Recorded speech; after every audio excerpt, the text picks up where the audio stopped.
বাংলাদেশে এক বিশাল গণবিক্ষোভের সাক্ষী থেকেছে গোটা বিশ্ব। একদিকে হাসিনা সরকারের পতন, অন্যদিকে ইউনূসের অন্তর্বর্তীকালীন সরকারের উত্থান। আবার স্বাধীন হলো বাংলাদেশ। বিগত 2 মাসে স্বাধীনতার মতো মৌলিক অর্জন ও তার ইতিহাসকেও তোলা হয়েছে কাঠগড়ায়। শেখ হাসিনার দেশ ত্যাগ পরেও কোনোভাবেই শান্ত হচ্ছে না ওপার বাংলা। বাংলাদেশের পরিস্থিতি বারবার মনে করিয়ে দিচ্ছে তালিবানের রাজত্বের কথা। এতদিন চলছিল হিন্দু এবং অন্যান্য সংখ্যালঘুদের ওপর অত্যাচার, এবার উঠে এলো কর্মীদের বিবস্ত্র করে মারধরের চিত্র। বাংলাদেশের সাবেক প্রধানমন্ত্রী শেখ হাসিনার দল আওয়ামী লীগের বর্তমান সরকারের বিরুদ্ধে ঢাকায় সমাবেশের ডাক দিলে অন্তর্বর্তী সরকার ক্ষুব্ধ হয়।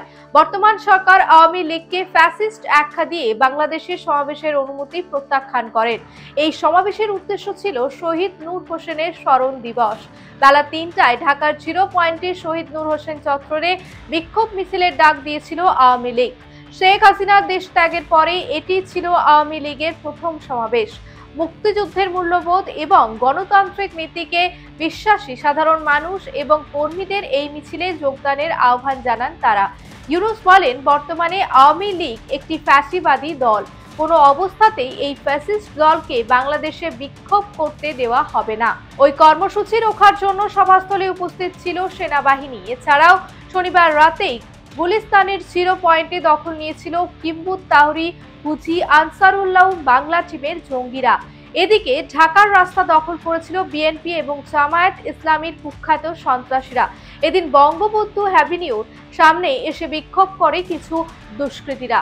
আওয়ামী লীগের কার্যালয়ের সামনে দাঁড়ানো বেশ কয়েকজনকে ঘিরে ধরে চলে বেধড়ক মারধর, বিবস্ত্র করে তাদের ওপর চলে অত্যাচার। এই বিক্ষোভের মাঝে স্লোগান ওঠে, জিয়ার সৈনিক এক হও, একটা একটা লীগ ধর, ধৈরা ধৈরা জবাই কর।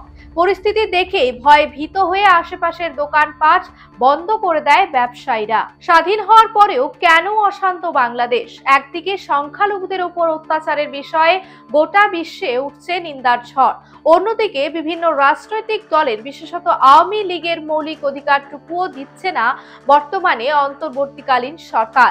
এই কোন দেশ সংস্কার করছে ইউনূস সরকার? তাহলে কি এবার তালিবানি শাসনের অধীনে গোটা বাংলাদেশ, যেখানে কোনো স্বাধীনতা, মৌলিক অধিকার, বাক স্বাধীনতা থাকবে না?